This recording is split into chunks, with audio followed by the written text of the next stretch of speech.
Salam əziz uşaqlar, bugünkü mövzumuz trigonometrik tənliklər, sadə trigonometrik tənliklərdir. Qeyd edeyim ki, bu izahımız ancaq buraxılış qruplar üçün nəzərdə tutulubdur.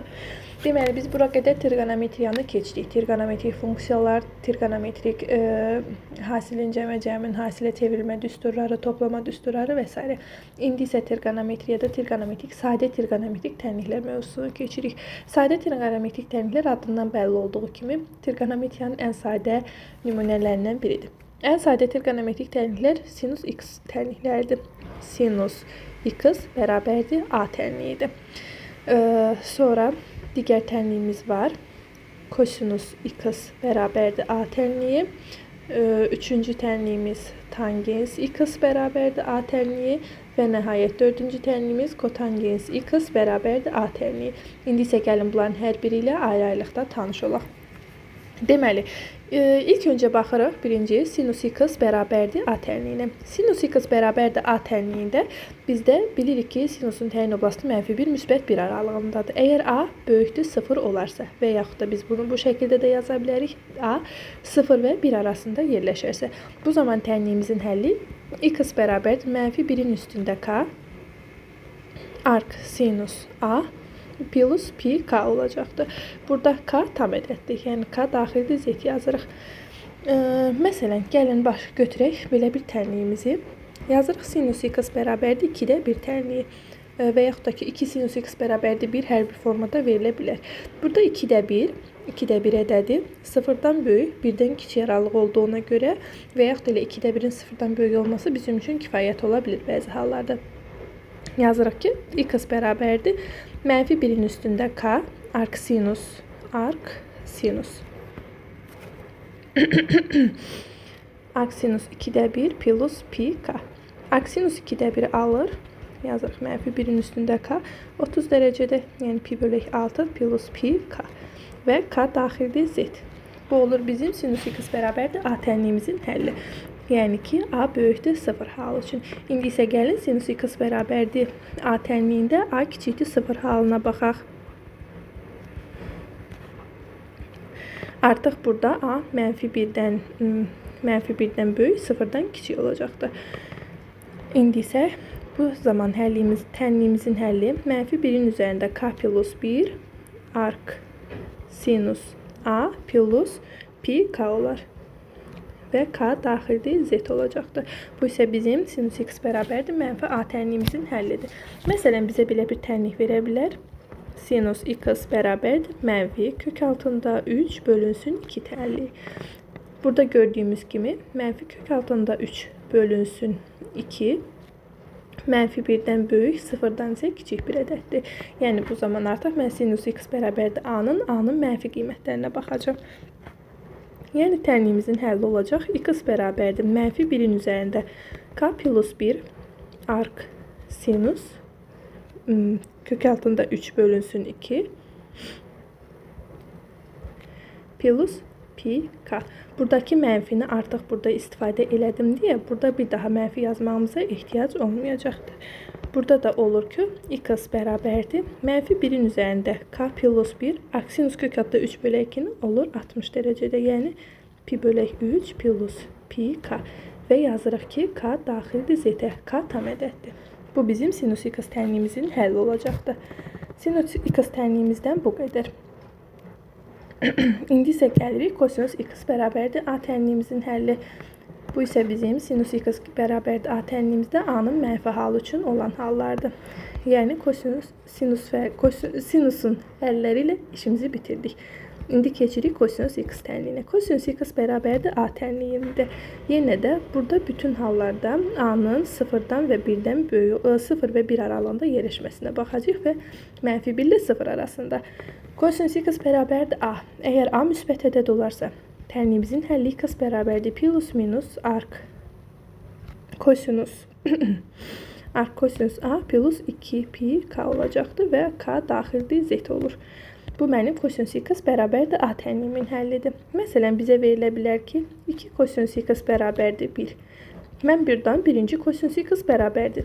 Yazıram 1 bölünsün 2. Hər tərəfi 2-yə bölərəm ki, kosinus x tənliyini tapa bilim. Kosinus x 2-də 1-i hansı dərəcədə alırdı? yazırdıq. Ümumiyyətlə tənliyimizin həlli plus minus arc kosinus 2'də 1 plus 2 pi k olacaq. Deməli, tənliyimizin həlli arc kosinus 2'də 1, yəni x bərabərdir plus minus pi bölünsün 3, yəni 60 dərəcə plus 2 pi k. Bu bizim kosinus x bərabərdir a tənliyimizdə a-nın müsbət halı üçün olan həllimizdir.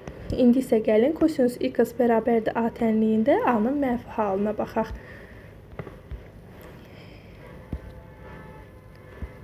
Bərabərdir a. Artıq burada a mənfi 1 və 0 arasında yerləşir. Mənfi 1, 0 arasında. Bu zaman tənliyimizin həlli olacaqdır. X bərabərdir plus minus mötərizədə pi minus arc kosinusa. Plus 2 pi k və yenə də k daxildir, z yazacağıq. Deməli, bizim mənfi həllindən müsbət həllin fərqi onda oldu ki, burada yalnız plus minus arc kosinusa yazırdıq. Burada isə plus minusdan sonra pi minusu da yazırdıq. Bəzən uşaqlar burada səhv eləyirlər. Plus minus pi minus arc kosinusanın hər ikisinə daxildir. Plus minus pi çıxılsın arc kosinus deyil. Yəni plus minusu mötərizənin qabağında yazmağımız mütləqdir. İndi isə gəlin buna aid bir nümunəyə baxaq. Məsələn, yaza bilərik ki, sayda nümunələr üzərindən götürəcəm. Mənfi kök altında 3 bölünsün 2. Belə bir ifadə verilibdir. Bu zaman yazırıq biz x bərabərdir plus minus mötərizədə pi çıxılsın. Arc kosinus kök altında 3, yəni pi bölünsün 6. Üstə gələk 2 pi k. Buradansa alırıq ki, x bərabərdir plus minus 5 pi bölək 6 plus 2 pi k.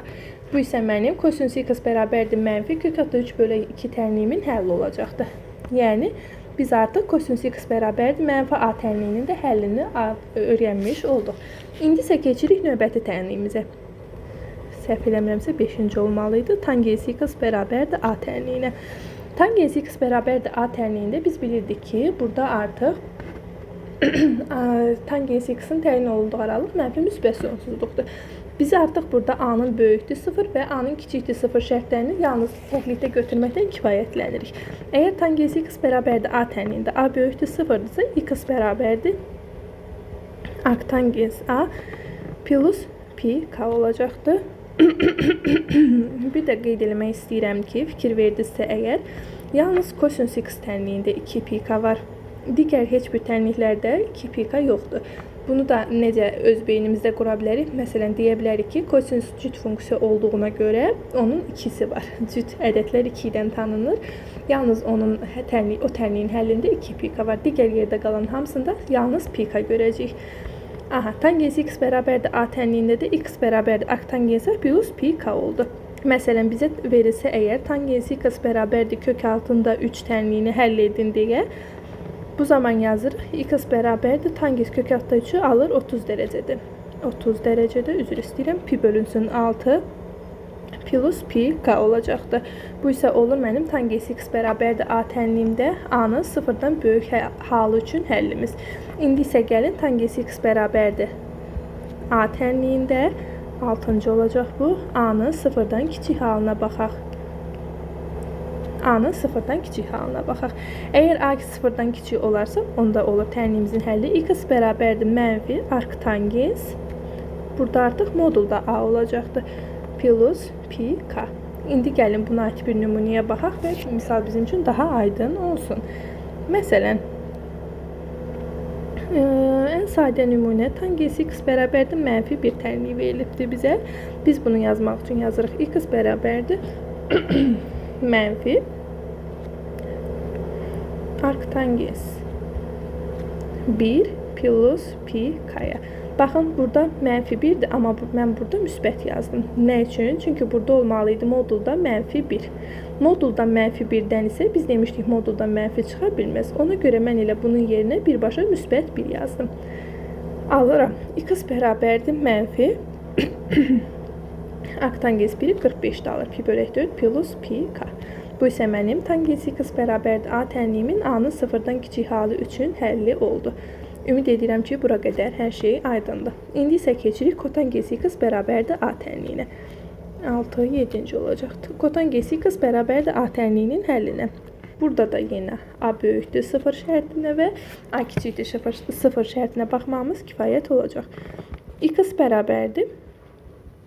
Arc kotangens A plus pi k.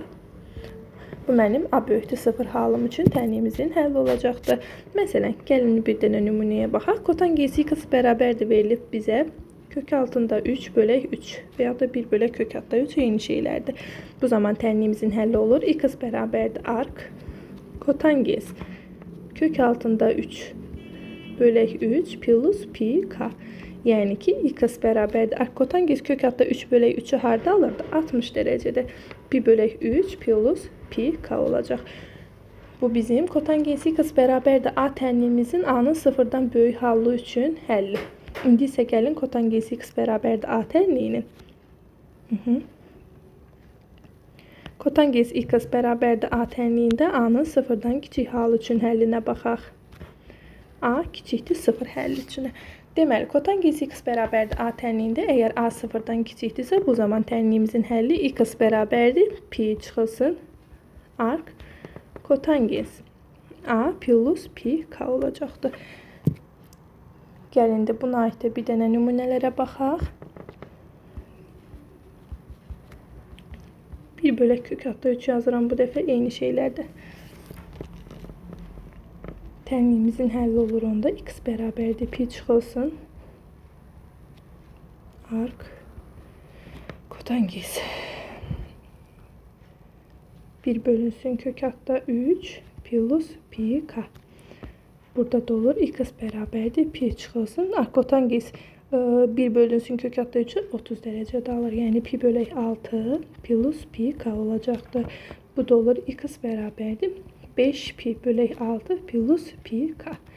Bu isə bizim kotangens x bərabərdir mənfi A tənliyimizin həlli olacaqdır.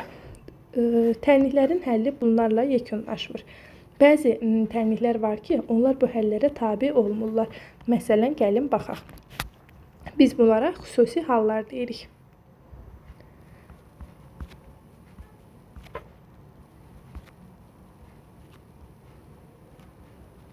Xüsusi hallar. Xüsusi hallarımız hansılardır? Birinci xüsusi halımız sinus x bərabərdir 1 tənliyidir. Sinus x bərabərdir mənfi 1-dən başlayaq. Bu zaman olur x bərabərdir mənfi pi bölək 2 plus 2 pi k-ya. Bunu əgər biz çevrə üzərində göstərməli olsaq, baxın, bu mənim sinus çevrəm olsun. Bu isə mənim rüblərim olsun. Sinus x-in mənfi 1 aldığı nöqtə. Sinus x 1'i 90 dərəcədə alırdım. Mənfi 1 isə mənfi 90'da. Yəni mənfi pi bölək 2 və yaxud da ki 3 pi bölək 2 də yaza bilərdik. Mən çevrə üzərində hərəkətə başlayanda hərəkətə səhv başladım. Üzrlü sayın. Aha, çevrə üzərində mən hərəkətə başlayanda gəlib ancaq çevrənin üzərində bir nöqtədə alıram bu mənfi 1 nöqtəsini. Əgər yenə mən çevrə üzərində qiymət axtarsam, yenə gəlib eyni nöqtədə mənfi 1 qiymətini alacağım. Ona görə də biz burada yazırıq ki, plus 2 pi k. Yəni dövrümüz 2 pi k-dır. Tam bir çevrədir. Ondan sonra sinus x bərabərdir 1 tənliyinə baxırıq. Sinus x bərabərdir 1 tənliyində isə alırıq ki, x bərabərdir olur. Pi bölək 2 üstə gəlinsin 2 pi k. Yenə gəlin çevrəmizi çəkək.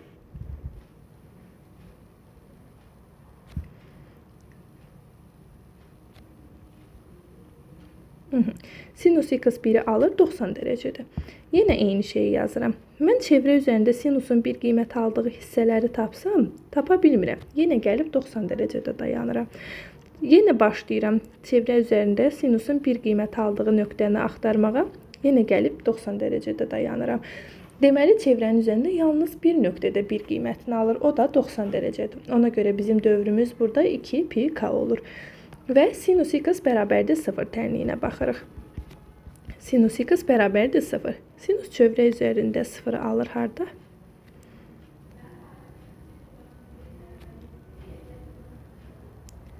Sinusun sıfırları çevrə üzərində 2 yerdədir. Biri sıfırda və yaxud da ki 2 pi deyirik, digəri isə pi nöqtəsindədir. Mən çevrə üzərində sıfırdan başlayaraq sıfır aldığı qiyməti axtarmağa başlayıram. Biri gəlir pidə dayanır. Aha, buradan bura qədər yarım çevrədir. Sonra pidən yenə davam edirəm. Sıfır aldığı qiyməti gəlib 2 pidə dayanır. Deməli, mənim artıq burada çevrəmin periyodum olacaq x bərabərdir pi k-ya. Yəni sinus x bərabərdir 0 tənliyinin həlli pi k olur. Və yaxud da ki, bunu 0 plus pi k-da yazmaq olur. 0 sayılmır deyə elə pi k deyərək də qeyd edirik. Bu olur bizim sinus x bərabərdir sinus x tənliyi üçün xüsusi hallarımız. İndi isə gəlin kosinus x tənliyi üçün xüsusi hallarımıza baxaq. Kosinus x tənliyimizdə kosinus x bərabərdir, kosinus x bərabərdir, mənfi 1 ola bilir. Burada yazırıq x bərabərdir pi plus 2 pi k. Yəqin ki, bu artıq çevrə üzərində sizə bəlli oldu. Hər birini açıq-açıq yazmağa ehtiyac yoxdur deyə düşünürəm. Kosinus x bərabərdir 0 tənliyinə baxırıq. Burada isə x bərabərdir olur pi bölünsün 2, üstə gəlinsin pi k-ya. Kosinusun sıfırları 90 və 270 dərəcədir. Və kosinus x bərabərdir müsbət 1 tənliyinin həllinə baxırıq. Burada isə x bərabərdir olur 2 pi k-ya.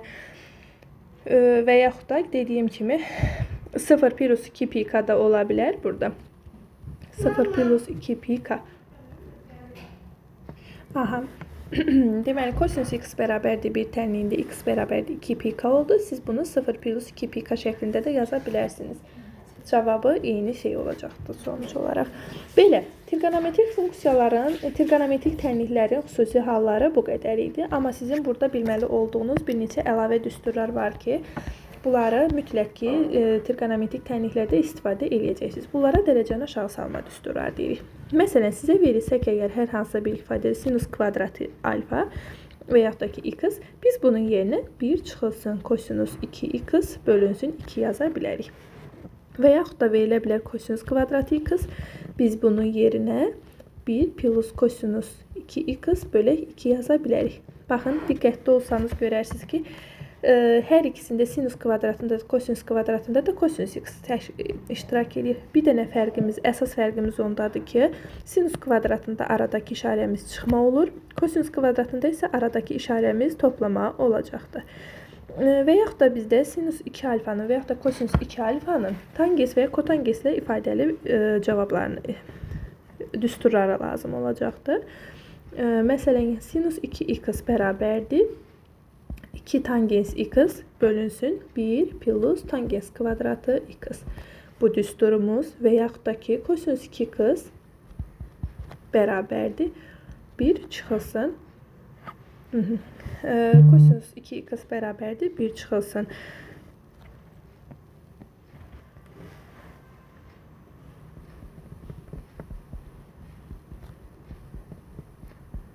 Bu da bizim sinus 2 alfa və kosinus 2 alfanın tangensi ilə əlaqəli düsturları. Sadə trigonometrik tənliklərdən bu qədər. İnanıram ki, hər kəs üçün uğurlu, əsas o da anlaşılan bir izah olacaqdır. Bu qədər. İnşallah növbəti izahlarda görüşərik.